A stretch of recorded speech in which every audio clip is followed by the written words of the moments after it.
Hello there, welcome to The Meaningful Stitch.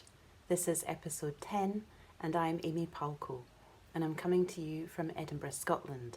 And this is my digital home from home, a place where I get to share with you my knitting practice and my knitting projects. If you are a regular viewer of this podcast, then you might know that there's been a little bit of a gap between episodes.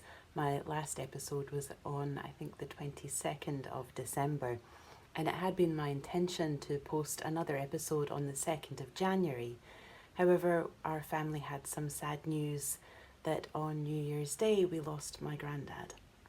And so I really felt like I needed to take some time to process and to grieve, to be with my sadness and to try and find my centre again.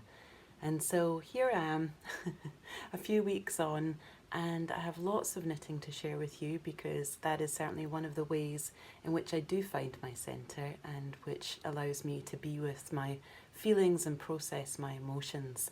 And so I've got lots and lots of knitting to show you. The other thing is, of course, at the beginning of our episodes, is that I like to share with you a card that I have drawn from one of my oracle decks. And the oracle deck that I've chosen is one that's probably familiar to you, to regular viewers anyway, which is this one. It's the Sacred Rebels Oracle by Alana Fairchild. And the card that I chose for you for today, or that I drew for us today, is this one here, which is After the Storm. We have this beautiful barn owl, and it is retrieved what I think is this kind of divine geometry structure, and we have this beautiful big full moon right behind with an outspread wings. After the storm. So in the guide it says, there's a thunderstorm about. It is either headed your way or just passing through now. Don't make a thunderstorm mean more than what it is though. You don't have to fear it. You might even feel excitement about it. After all, a thunderstorm is just nature's way of gathering energy together that needs to be released. With a release of tension, relief and freedom soon follow, often with a fresh perspective and perhaps the gift of a promising, hopeful vision of your future. So there we go, After the Storm. And I would imagine there'll be a few of us who have had quite a stormy beginning to the year, who will really appreciate that card and who are really beginning perhaps to feel some of the relief, certainly from some of the tension in our political goings on, and also a lot of ongoing situations that are occurring right now. The global pandemic obviously is still very much a feature in all countries, I think, but in Scotland we are still in a very strong and tight lockdown, and that doesn't look like it's going to be shifting anytime soon. So we are certainly battening down the hatches here and looking forward to that point where we will be after the storm. Okay, so what am I wearing? On to the knitting. Well, I started this, I think, at the beginning of December. And so you might recognise it because I think I mentioned it in the previous episode. But this is a Soiree, and it's a design by Emily Foden, who also dyes yarn for her company Viola Yarns. And I first saw it in Pom Pom Quarterly. I think it was their 5th anniversary edition, which I think was edition 21. And it then came out in a book, which is called Knits About Winter by Emily Foden. And it's a beautiful book.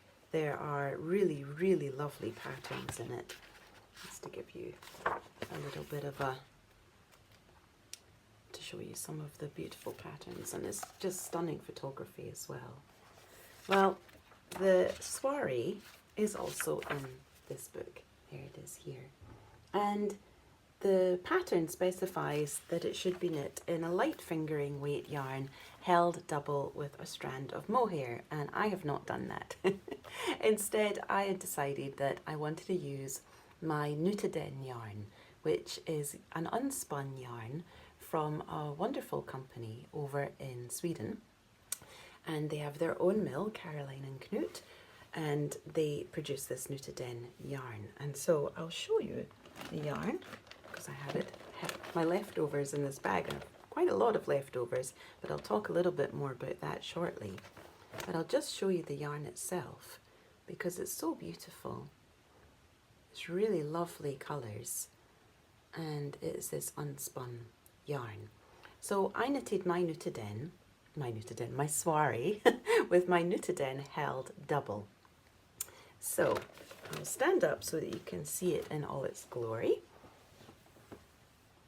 So here it is. So we've got this beautiful twisted stitch honeycomb section, and then we have the simple cable running up the sides, and the honeycomb runs all the way up and underneath the arm and down the sleeve, and the cable runs all the way up and over and down the back.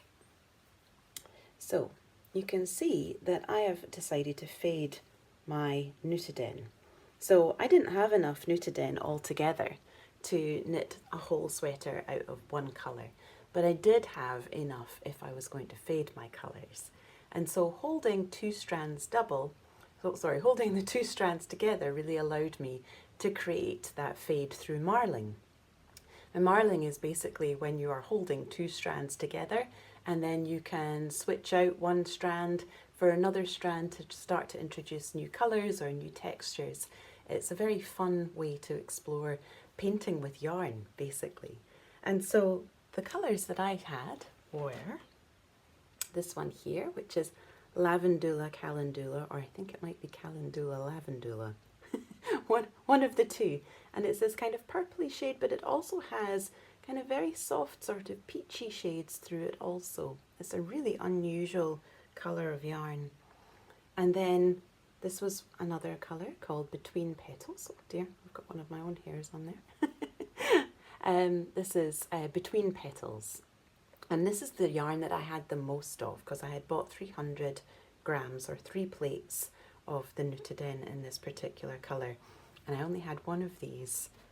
And what else did I have? I bought a 300 gram bag, which basically consisted of plates a little bit like this. So on the outside was this pinky shade, which I've used almost all of, which was called Goodbye Summer. And on the inside, I had some of this golden coloured yarn, which is called My Footprints in Sand. And then I had some of this white here, like this. And the white is called Salt. So those were all my colours. And so I looked at the pattern and I realised that the cable repeat was a 10-row cable repeat. And so I decided that I was going to structure my fade according to that repeat. So I'll stand up and show you again. I started with 2 strands of the Lavendula Calendula, or Calendula Lavendula. And then I moved into 2 strands, 1 row with 2 strands of the Lavendula Calendula, and 1 row holding the Lavendula Calendula with Between Petals. And then the next 10 rows and the next 10 rows I continued to swap out 1 strand for a different strand in order to kind of create this very graduated shifting of colour, which I think looks like dusk, which in Scotland we call the gloaming. So that point when the sun has just descended beneath the horizon and those beautiful colours start to filter through the sky, particularly on a clear evening. And that's what it really kind of reminds me of. The structure of the fabric is very soft and light. It's much softer than Plotalopi, I think, which is also an unspun yarn, which is from Iceland, and I've also knitted with, but I don't know if you can see, but it's actually a very light fabric. It's not thick, but it's incredibly warm, and it feels like a big hug. And so it's a really beautiful pattern. I love the pattern and I love the yarn. And I think this is quite possibly one of my favourite jumpers right now. It's very easy to wear because of course it's quite oversized. I've got quite a lot of positive ease in the body, but the sleeves are very tapered. And so because of that, it fits very nicely inside a winter coat. and so I can wear it underneath my outer garments quite comfortably. And it is quite chilly here, so I'm very grateful for that. So I'll be putting all the links to the yarn suppliers and the designers and the patterns into the description box below. So if there's anything that I'm mentioning that you would like to go and check out, you can find that there. And I have also made a little bit of a New Year's resolution, which is that I am going to start to try and get my projects up on Ravelry. So this was the first project that I wrote up for Ravelry. So if you're interested in knowing the exact colour changes and how I knitted this, then you will find all of the information on my Ravelry project page. Also on my Ravelry project page, I have the following knits. Now, I have quite a few finished objects to show you today, and I'm going to start with one which has really been a bit of a constant throughout the Meaningful Stitch episodes, and which I completed rather appropriately, it feels, on Christmas Eve. So it is the Half+Half triangles wrap. So it is 1/2 Cinnamon by Holst Supersoft, and also Holst Supersoft, this beautiful pinky purpley shade that's got, again, these kind of peachy strands through it. Also Holst Supersoft. So this is Sweetpea and this is Cinnamon. And basically, you've heard me talk about this a lot, so you probably don't want to hear me talking about it that much more, but it is a huge, and really huge, it's 1.4 meters by 1.4 meters square, formed by 2 triangles. I do like a generous shawl, and this is absolutely the very definition of a generous shawl.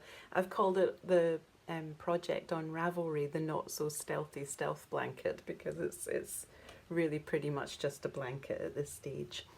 How I like to wear it, just to show you, is by folding it in half to create the 2 triangles, and then I wrap it around like this.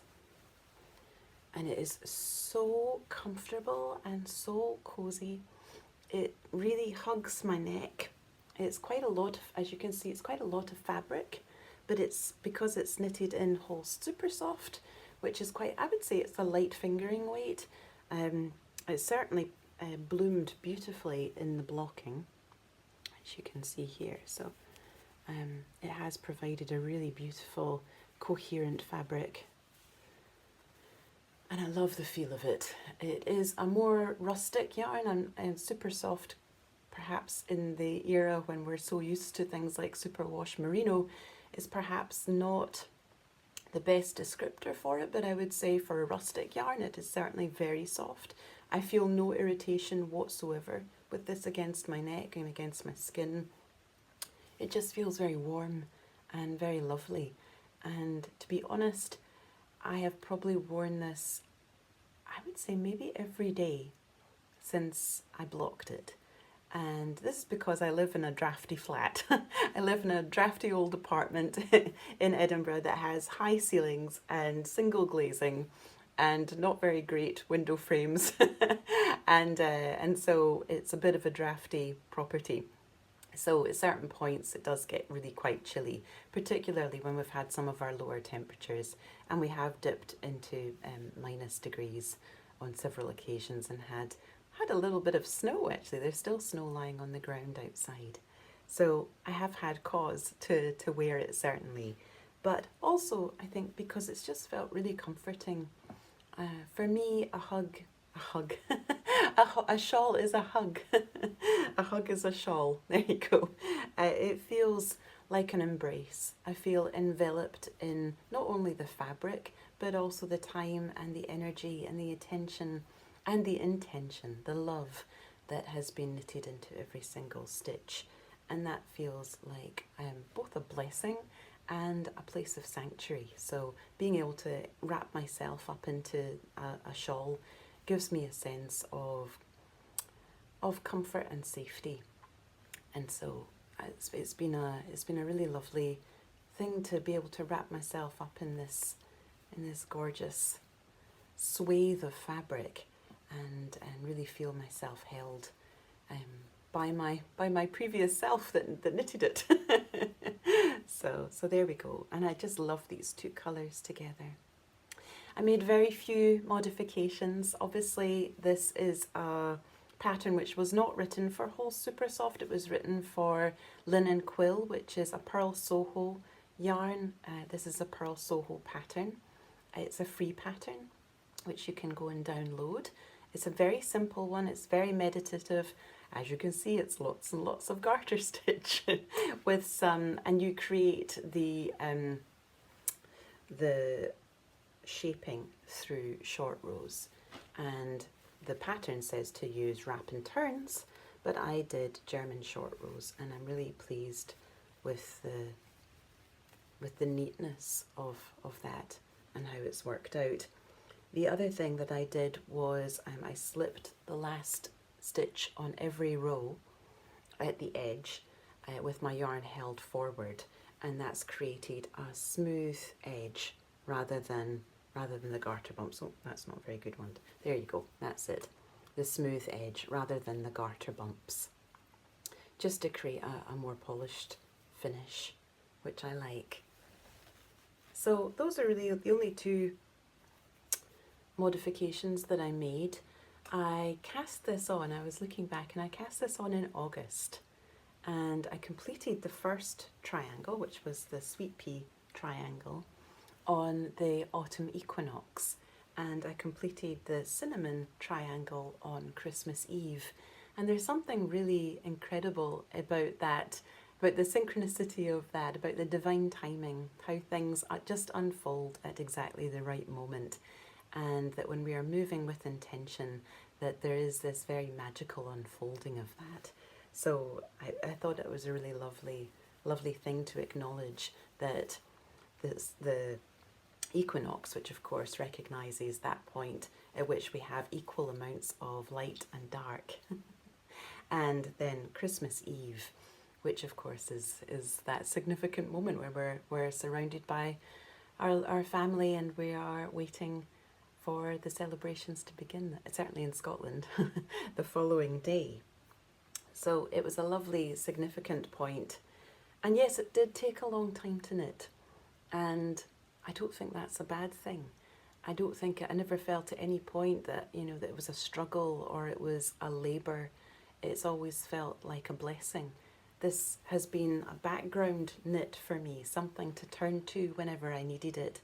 And that was whether I was watching a Turkish television program and I needed to read the subtitles, so for which garter stitch is very helpful, or whether it was just that I needed a little bit of meditative knitting and I needed to come back to self. And this kind of knitting really kind of supports that for me. It also reminded me of the beauty of slow. So slow knitting, you might have heard of the slow movement, which is all about, well, it began certainly about slow food, about taking our time to create things slowly and to enjoy them slowly, to slow our lives down a bit. And so this certainly has felt like an exercise, a practice in slow living, slow fashion. And so that's been a very welcome reminder, I think, particularly when we are living through these strange times, through lockdowns, that we can really kind of wish our lives away, I suppose. We are always projecting to the point at which this is all going to be over and that we're going to return to some sense of normality, whatever our normality is going to be on the other side of this. But we are living this moment right now, and there are still gifts to be found here. There's still pleasure to be found. There's still joy to be found if we slow down and choose to acknowledge it and appreciate it and receive it. So that's really one of the lessons, I think, that I've been really learning from this particular knit. So that's probably the last time, unless I wear it for a podcast, that I'm going to be waxing lyrical about the Half and Half triangles wrap. I should have said actually that I started knitting it because Caddy Jack's Knits podcast started a Cal called the halfwrapkal, which is running for the whole year. So if you do want to join in, there's still plenty time to do that, and there's still plenty time to knit yourself a not so stealthy stealth blanket with swathes and swathes and swathes of garter. But yes, so I will leave the link to that as well. And there is a halfwrapkal hashtag on Instagram, which I think you might really enjoy checking out too. There are lots and lots of colour combinations, which I always enjoy exploring, and I think you might enjoy that too. So there we go. The Half and Half triangles wrap is off the needles. The next thing that I knitted was something that I cast on Christmas Eve. And obviously with our sad news coming on New Year's Day, it was the project that I think really carried me through sort of the first stage of my grief. And it's this, which is the beautiful hat pattern by Sara Bauer called One Dark Blue Night. And I ran a giveaway on the pattern, which I announced last episode, just before Christmas there, and so I really wanted to knit myself one too. The pattern is part of a collection which is based on inspired by my favourite book, which is Women Who Run with the Wolves by Clarissa Pinkola Estes. And so I felt I really had to cast on. Over December, my mum and I did a yarn advent with each other. So we had created 24 or 25, as the case was, little parcels. So we got to open a little parcel every day. And in one of my parcels were these two minis here, which I will show you what I've got. Oh, where is it? What I've got left over. It's in here. This is one of my cocoon tree bags. It was part of the Noel collection, so it's this luscious red velvet. It's completely delightful. So this is all I have left of my two minis. This was Yarnadelic by John Arbon, and this is the Pink Moon colourway, and this is Wondrous Place. So those are my two background colours, and then for my contrast colour, I used what I had left over from my Garthenor Preseli in Basalt. And you might remember this if you've been watching the podcast. I used this as the background colour for my Selbu Cowl, which is a design by Inga of the Knitting Traditions podcast.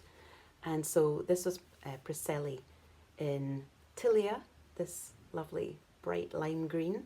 And this was the Basalt. So this is some of the yarn that I had left. So I have knitted this is what I still have left after using it as the contrast colour and as the background colour for the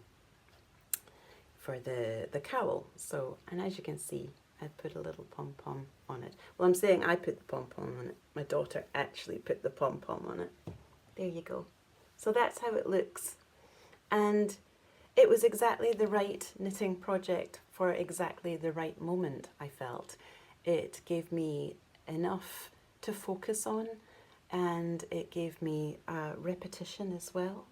And it also reminded me of these cycles that we all move through. And, you know, a grief is a cycle as much as any other kind of cycle. And so it really allowed me to lean into that too, about the cycles of life and death, and of my own sorrow and my sadness, but also of hope and of rebirth and new life. And also it's incredibly warm and comfortable, and it's yarn from my mum. So there we go. It's One Dark Blue Night by Sara Bauer, and she has her own audio podcast, which is called Yarns at Yinhu, and I will link to that also in the description box. It was a lovely pattern to knit, and I do recommend it, and the other patterns in the collection are equally lovely. The next things that I knitted I don't actually have with me. So I knitted a Mohairino Medley by Stephen West, and I actually knitted most of it last year, and I just had a very small amount left to do on it, and I had some ends to weave, lots and lots and lots of ends to weave in. I should have done the weaving Stephen technique that he has done a wonderful little video on, but at that point I didn't do it. I don't really know why, but I didn't. I was regretting that afterwards because there were so many ends, and I blocked it all out and I gave it to my grandma on the day of my granddad's funeral. So I'll just show you the colours that I knitted it in because they're really lovely, and I do still have some of them left. I knitted it in Mole View yarn, which is a lovely company that does natural dyeing. So I had this one here, and this is their Bliss base, which you can see it's got quite a lot of silk content. It's silk merino. It's incredibly shiny and soft and beautiful. So I had that, and I had quite a few minis, which I think were all dyed using eucalyptus. So I had these, and there's another one. I think there's one more somewhere in there that I can't find just now. And I also used some of this, which is Malabrigo in the Sandbank colourway, Machita. And this is Madeleine Tosh in their merino singles base. And I think I also had, oh yes, there it is. I also had some of this, which is also Malabrigo, and that is the Pluomo base, colourway, sorry. So you can see these are the kind of colours I had. They're very pretty together. And I thought they looked like quite oceanside coastal colours. The mohair that I used, I only have a very small amount of that left, but it was just this lovely sort of soft ivory beigey colour from Drops in their Kid Silk mohair base. So I'm going to try and pop a photograph of it into here so that you can see what I'm talking about. But basically it's a long wrap that has different chevron sections which use different combinations of your yarns, and you work those patterns, those combinations the whole way through the length of the wrap. So it's very beautiful and very repetitive knitting, and the result looks very spectacular. So I finished all of that off and I gave it to my grandma, and I then knitted 3 Getting Warmer cowls, and I'm going to try and pop a photograph in of them also. I knitted them in Cascade 128 Superwash, and I will show you the colours. Oh, there they are. The colours that I knitted them in were this lovely pink shade and this gorgeous kind of chestnut colour, actually, I think it is. And I'm not sure if my mum's received hers yet, so Mum, if you haven't, you might want to look away just now. Because I had to send my mum's to France, so this is the colourway for hers. So I knitted 3 of those. They're very quick knits. They're knitted on quite a chunky yarn with big needles, and they are garter stitch knitted in the round for the most part, ribbing for maybe about 10-12 centimetres, and then it's a free pattern by Spas Tricot, so you can check it out. The only changes that I made were that I used the German twisted cast on to create a stretchy enough cast on for it, edge on it, and I cast off using the old I think it's called the Icelandic bind off, which creates a very similar look to the German twisted cast on. So I really like how when that's mirrored, particularly when you have the beginning and the end so close in the garment. And the other change that I made, and this was quite a big change in the piece, which was to alternate my skeins to create a jogless join, because obviously when we are knitting garter stitch in the round, what tends to happen is you end up with a seam running through the back, because when you come up to your marker and you change from your knit stitch to your purl stitch to create that effect, then you start to create this almost like stepped effect up the seam. And so instead of doing that, I was slipping 3 stitches and then using a new yarn. And so I'm actually knitting in a spiral. And I know that I'm not describing it terribly well, but but I am going to pop the video tutorial that I used in order to learn that technique. And it really did create a much more professional, I think, looking garment. And I really liked how it looked doing that. So I used 3 skeins of the Cascade 128. It was a very quick knit, and what I wanted the experience to feel like of wearing it was, again, like as a knitted hug. Obviously, funerals right now are socially distanced affairs, and because of that, they are quite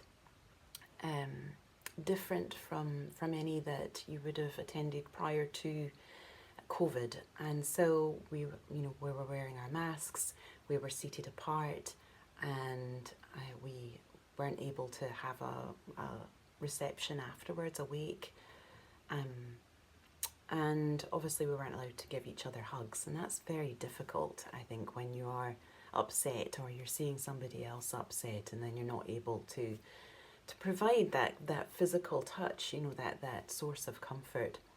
And I knew that was going to be the case, and so I really wanted to give these cowls as knitted hugs. So I can't give you the hug that I would want to, but I can give you this, and so that's what I did, and that's what I really focused on for the 2 weeks really leading up to the funeral. So those are the knits that I don't have with me. I have one more finished object to share with you. Told you there had been a lot of knitting. This one is just off the blocking mat, and I actually cast this on, I think it was on the 5th of January, and obviously knitted other things in the interim, but this is the Cinnabar shawl. So it's a design by Andrea Mowry. I have had this on my favourites ever since it came out, just because I really loved the look of the contrast between this brioche section and this section here.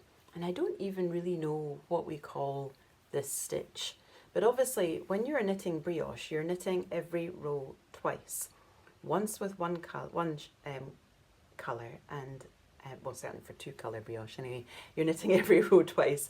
Once with one colour and then once with the second colour. And that's what starts to create this effect.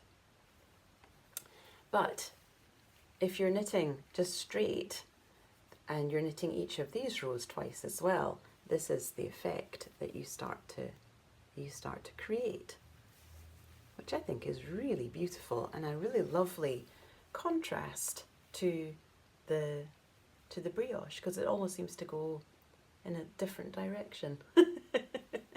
So now we've got this lovely seam that runs right down the edge here. So as you can see, it's another very large shawl. I do like a large shawl. But this one isn't actually for me. So this is another knitted hug. This is for my gran. My gran had a fall on Christmas Day and broke her hip, and so she's had to have an operation and she's in the hospital. And again, because of COVID, we are not able to visit.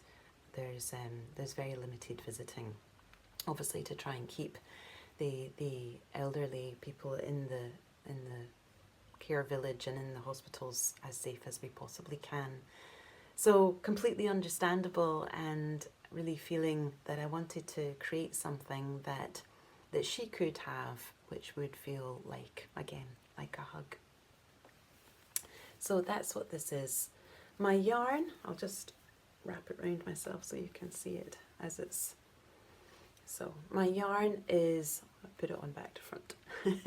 My yarn is the Crazy Zauber Ball in Piano Bar, and the contrast colour is called Easter Midburn 4-ply, and I picked it up at the Morningside Makers Market, which now feels like a lifetime ago, but I think it was early 2020.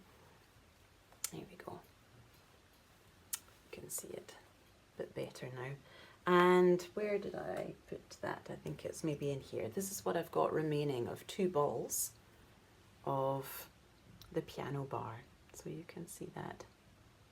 It's kind of got these dark maroon tones and some green and some yellow, some pink and some brown. It's very beautiful. And then I've got, this is what's remaining, I don't have very much of this at all, of 2 skeins of the Easter Midburn. The Easter Midburn is a single flock yarn from a small farm in Hawick, or near Hawick, which is in the Scottish borders. And it's been created and dyed by Albonach Artisan Yarns, which is sold, I think, mostly just from Chandler's in North Berwick, because it's the same lady that does both Albonach and Chandler's, which is a yarn shop in North Berwick, which is in East Lothian, which is just to the east of Edinburgh. So it's this lovely coral shade, or raspberry. I really think of it as like a crushed raspberry. And I've called this project the Raspberry Rainbow Cinnabar, which I think is very appropriate. Although I'm going to take it off now because it's very warm. So there we go. That's the other one. And again, the only modification that I made was again just to do my slipping the last stitch with my yarn held at the front to create the smooth edge, because otherwise it would have been like a garter bump. And I also substituted yarn because this is not the yarn that was specified in the pattern, but and also not the weight of the yarn that was specified in the pattern. So the pattern actually says to use a DK. I have used a 4-ply, but as you can see, the fabric is still very full. I think partially because this is a bit more rustic and it really bloomed beautifully. So I think that as a 4-ply shawl it's worked very well. It's still very warm and I think it's really lovely. So there we go. Oh, I should also say these sections here are created by syncopated brioche, where you have switched around where your knit stitch is going to be to your purl, which then creates an emphasis on the second colour of yarn, your contrast, before you switch back again to the main. And you do that periodically throughout to create that effect. So, gosh, well that's all the finished objects. I'm going to have a sip of my water. But I still have things to share with you because I am still working on other projects. So this is a project that I was going to start a new project, and you might find this, maybe this is going to be familiar to you too, but I was going to start a new project and I needed 3.75 needles. And I was looking through my collection of needles, but I could not find my 3.75s.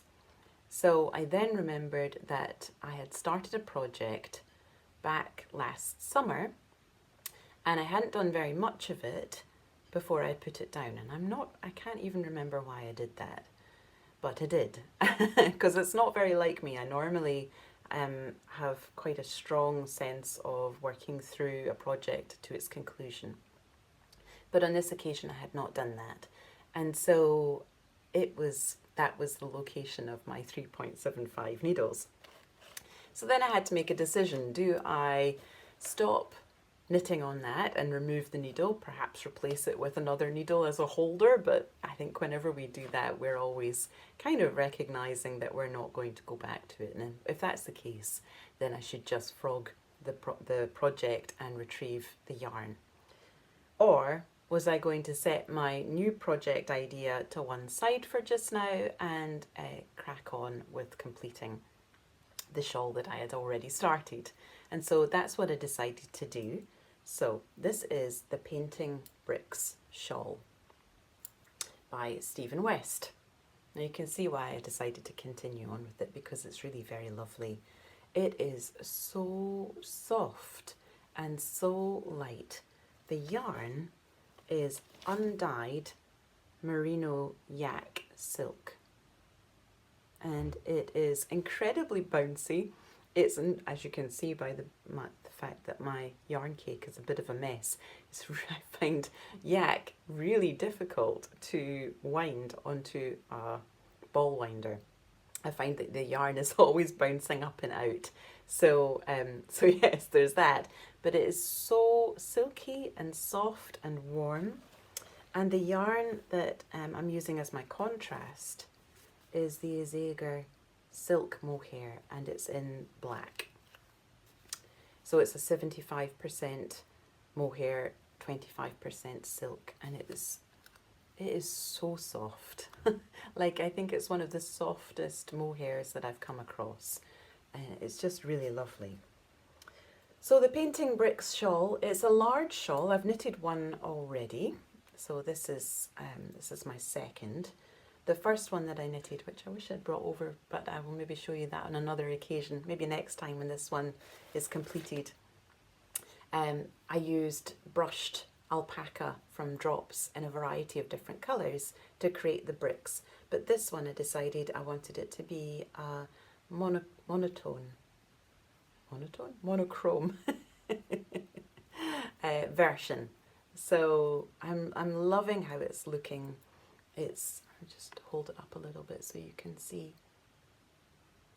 through the silk mohair sections. It's going to be a very light, a very warm shawl, and I'm hoping a very wearable shawl. It's certainly going to be beautiful.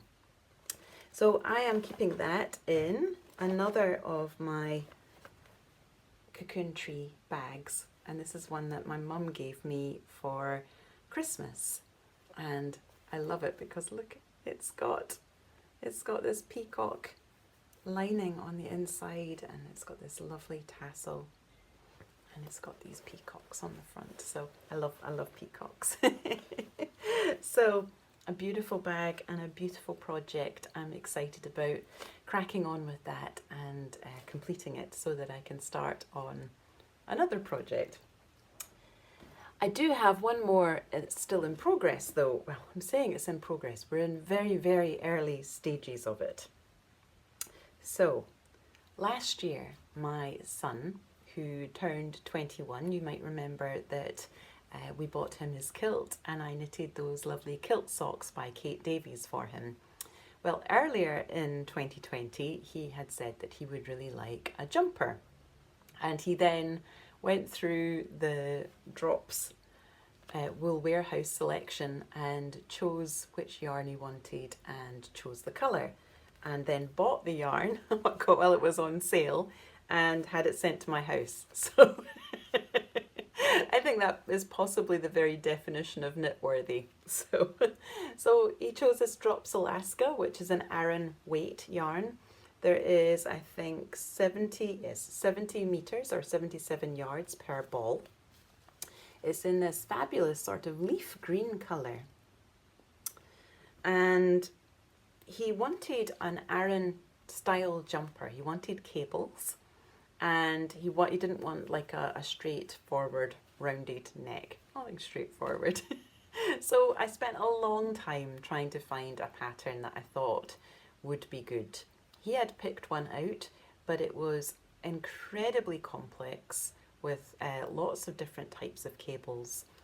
And to be honest, my brain right now is not geared towards doing very complex cable patterns. So I had another look to see whether I could find anything, and eventually I found a cardigan pattern by Tin Can Knits, which is called Jones. Now he doesn't want a cardigan, he wants a jumper, so my intention then is to convert this cardigan into a jumper or a pullover, a sweater. So I had a look in the projects and I discovered that there are actually a few people who have converted it already. So it's always helpful when somebody else has done the work for you. And basically they had knitted the jumper in the round, and they had replaced the button bands with an extra cable repeat. So they had just added on the extra number of stitches that you needed for that particular cable onto the original cast on count, stitch count, and then knitted it all together up the body. So I thought that looked great. I really liked the way in which the projects that had made that modification looked. I know that he will like that too, but I had one more problem. That pattern is designed for DK weight yarn, and I have Aran weight yarn. So using the specified needle, which was a size 4 for the larger one, I started to do my gauge swatch in the moss stitch as specified in the pattern, and it's a very dense, you can see, it's a very dense fabric, and it doesn't feel the way I wanted it to feel for him. So I tried again and cast on a second swatch, and this is using 4.5 needles, and you can see that there's a lot more space in the fabric itself. It's not as tightly woven, and it feels a lot better. It feels a lot more fluid, I suppose. That's the best word. I never used to do a lot of swatching, I have to admit. I was never a fan. But then I was knitting a lot of shawls and not a lot of garments. And now I will knit a swatch for every garment. And of course, you have to make a massive, very time-intensive mistake on a jumper, on a garment, to come to that realization. And that's exactly what happened for me. I'll talk about that on which garment another time, perhaps. But I decided that swatching for this, the 4.5 needle created a much better fabric, one that I did actually really like for him, and that meant that I had a completely different gauge from the one specified in the pattern. I am not particularly mathematically gifted. I would say that, well, obviously stories and literature and writing and all of those kinds of things are very much my thing, but numbers have always kind of eluded me. So fortunately, however, my husband is a maths tutor and my best friend is an economics professor. So so that was rather handy. So using both of their guidance and wisdom and skill with numbers, we eventually figured out that I'm going to cast on the extra small version, the extra small size, in order to get the large size. So there are going to be some other issues with row gauge that I'm going to have to adjust, I think, when I come up to the neck shaping. However, I think that's very doable, and I'm hoping by that point that, having worked my way up the body, I'll have a familiarity enough with the cable repeats and with the pattern to be able to make those adjustments relatively easily. So that's also living in a cocoon tree bag. Gosh, it's the cocoon tree, lots of cocoon tree bags. This is the Tree of Life bag, which I know isn't available anymore. It's got these lovely thistles inside, and I couldn't help but choose it because it matches my project so well. So there we go. That's my other work in progress. So I do have plenty to be getting on with, you'd have thought, but I'm turning over my page here on my notes because I've got so much to share with you this time. I did want to share a little bit about what I have planned next. So the first thing is, I think it's in here, yes it is. The first thing is that I have bought myself 2 sets of halfwrapkal, which are like DPNs with like a little bit of cable on it, which just then creates a bit of a flex in the cable. And they're specifically for sock knitting, or for knitting in small circumferences certainly. So I've been quite intrigued by them. My friend Jen has tried them, I think, and my mum really loves them. My auntie has also tried them too and really likes them. So I've decided I'm going to give them a go. So I've bought myself 2 sets to knit 2 socks at the same time, and I'm going to use this yarn. Now this yarn is actually very precious to me. This is yarn that I dyed on my 40th birthday trip, which I took with a group of friends and some family up north on the very north coast of Scotland. And we took up some skeins of undyed BFL, and we took up dye pots and our acid dyes, and we each created a skein of yarn each. And so this is the one that I created.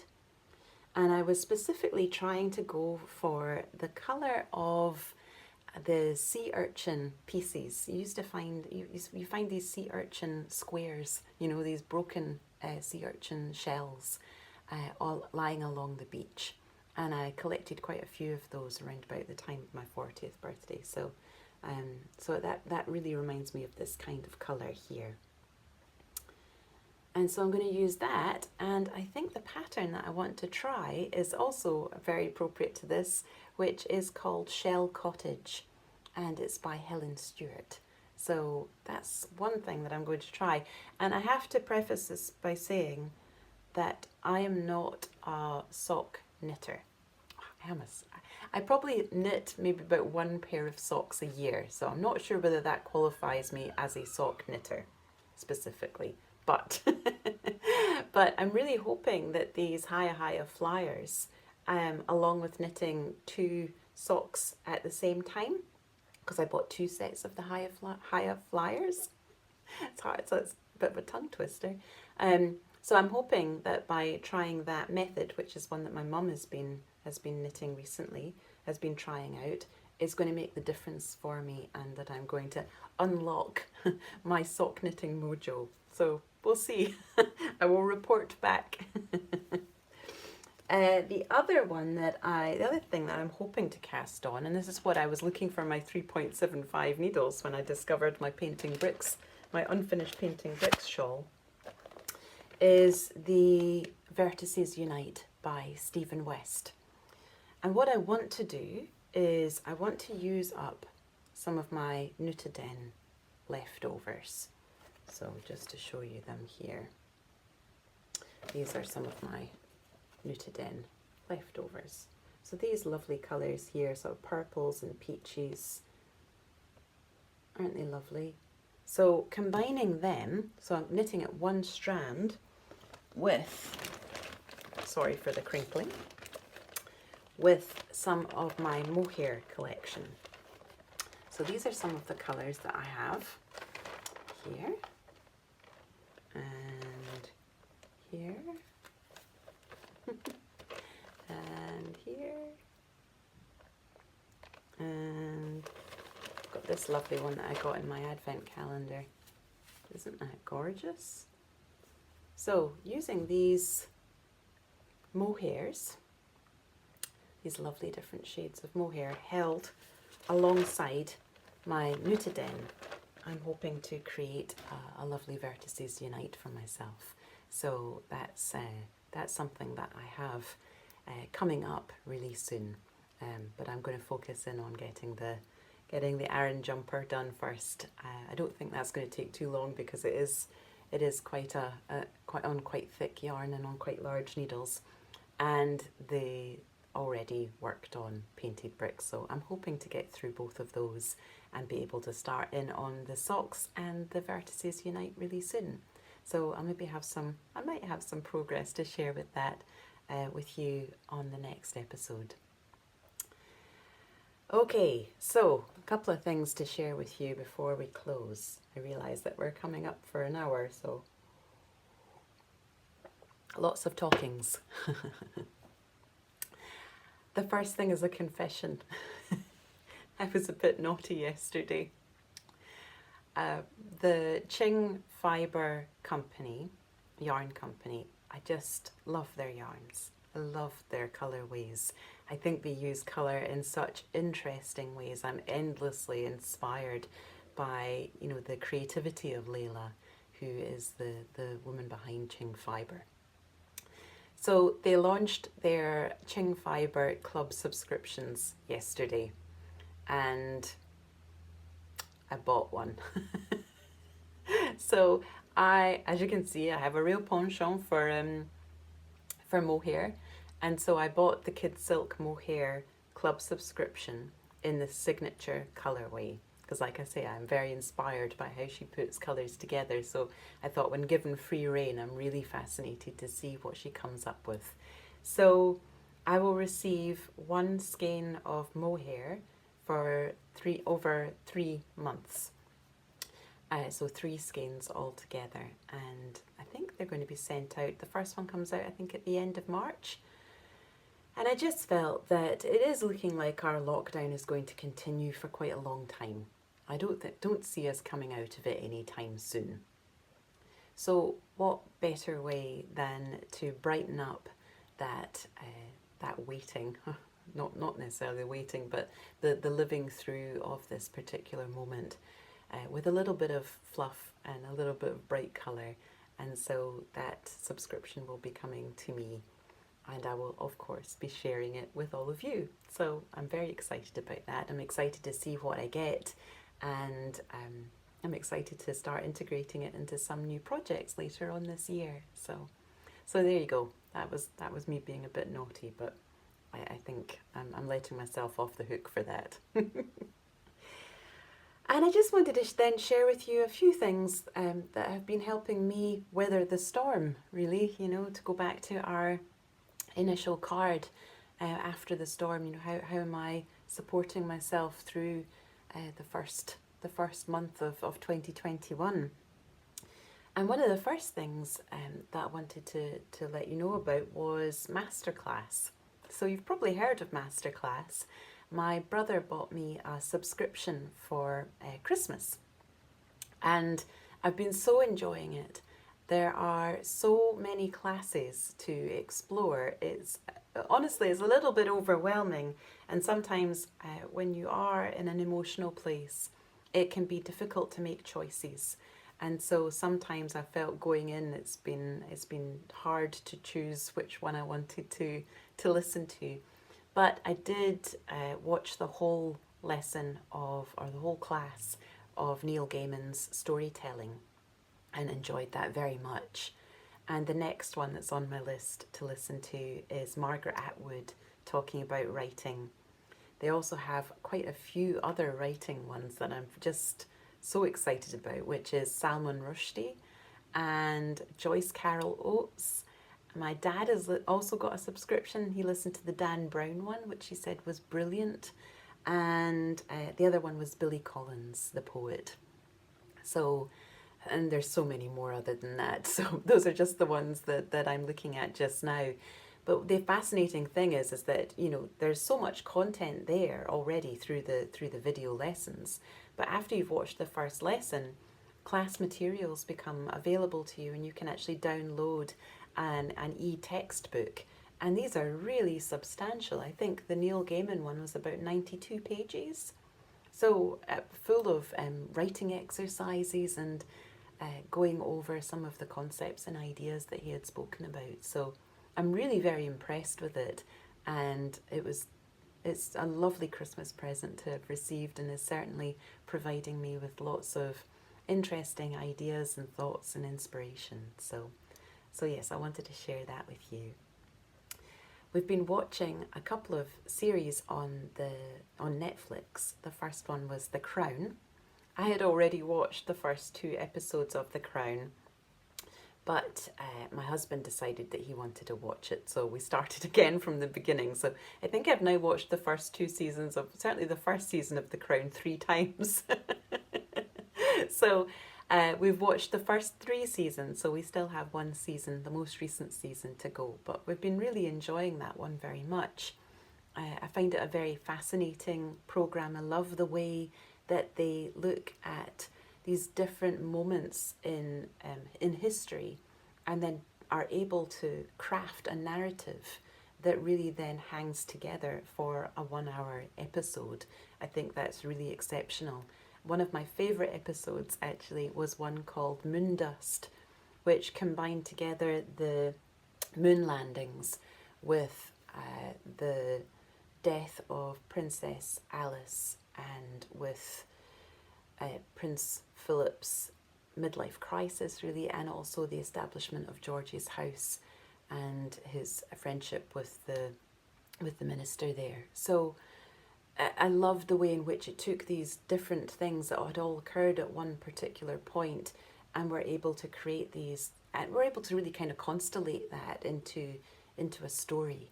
I thought that was really excellent, and it really was a beautiful, I thought that episode was done particularly well. And we also watched The Queen's Gambit, which we just finished yesterday, and which I just loved. Obviously, I'd heard a lot about it. Lots of people had already seen it and had really enjoyed it too, but we only just got round to watching it this last couple of weeks, and we've just really loved it. I thought it was an excellent story. I thought it was acted beautifully, and oh my goodness, the clothes were just stunning. The cinematography is exquisite. There are stills from that series which just feel so iconic already, and which I think is always such an achievement for something which is just freshly created and released.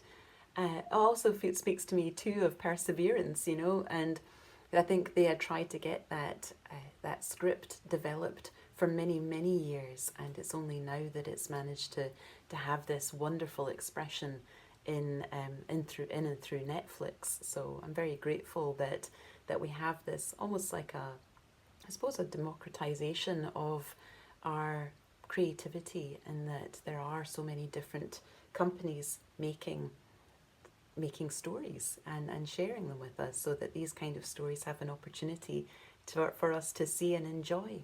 So yes, if you've not seen either of those, and you probably have, but I think we're behind the 8 ball on this, but I really loved both of those.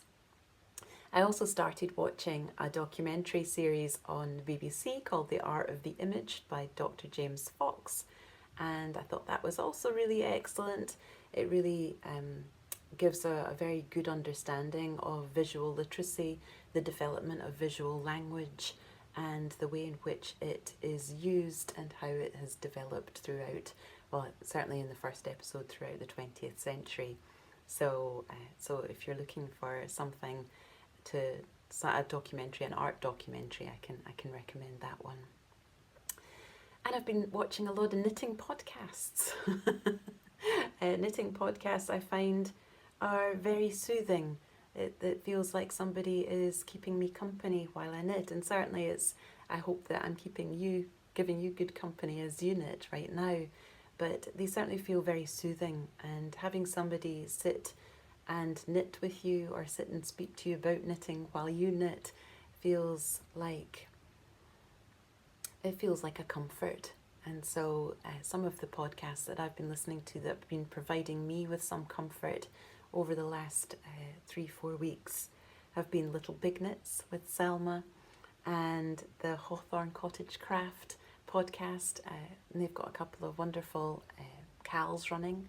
There's a cal about knitting from books, which I'm particularly interested in, because I have a book that I want to dive into and knit something from later in this year.